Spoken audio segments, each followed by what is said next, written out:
Hello. How you doing? How has Marshon looked since he's gotten back from that injury, and what have you noticed from him this past week or so? Yeah, he looks good. He's really been wired in, doing a lot of extra stuff after practice with the guys. Biggest thing is getting his conditioning back. But he's wired in, had some good conversations with him. I'm on the sideline, but I think he's ready to go. What have you noticed about his motivation to try and reestablish that he's still one of the best corners in the game? We've talked about that before. Yeah, no, he's definitely, thinking that way. I think the past couple of years, just dealing with the injuries, missed a lot of games. So I know he's anxious to get back out there and prove what type of player he can be. I know the theme when it comes to week one is, it's like Christmas, you're trying to get to be back out there, but with all the pieces you've added at every level on defense, how much do you kind of feel like a kid in the candy store to finally get to use them all? Oh, definitely. We added some pieces, definitely up front at the linebacker position, along with the draft picks. I feel like we have a lot of talented players, but it's all about playing together. It was good to see him progress through the preseason when they went out there and played, but now it's real. So I think the guys are ready to go.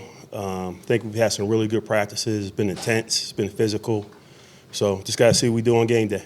What does it mean that you're going to see Bryce Young running a Dave Canales offense? Like, what are the principles of that? You go back, you're looking at a lot of stuff, and sometimes it can be too much. But you're really going back and you're looking at this Carolina to see what they did against us for him as a quarterback. Then you're going to look at the Tampa Bay stuff to see what they did with Baker. So we feel like we're going to see similar things, but at the same time, we know they're going to have some wrinkles.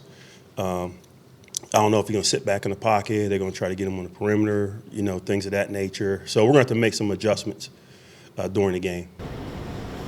You guys listed Jordan Howell first on the depth chart next to Tyron. What kind of camp did he have, and what did he do to kind of take that starting spot?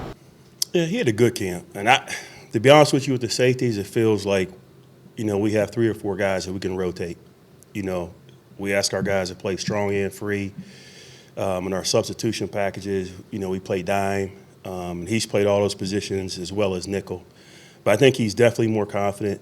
Really, I think the last game he made some big plays. And I think the biggest thing, like I talked to you guys last year, is he was trying to play perfect. Like, this is an imperfect game.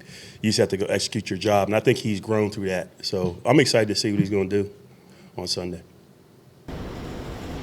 Joe, with the linebacker position, particularly with Willie's role, is there kind of a balance you have to strike between being aggressive, getting upfield versus, not maybe getting sucked up too much on the play action? Because it does feel like that position in particular, there is that emphasis of stopping the run, but you kind of leave yourself open at times. Is that something you've been looking at? That's every linebacker, That's just reading your keys.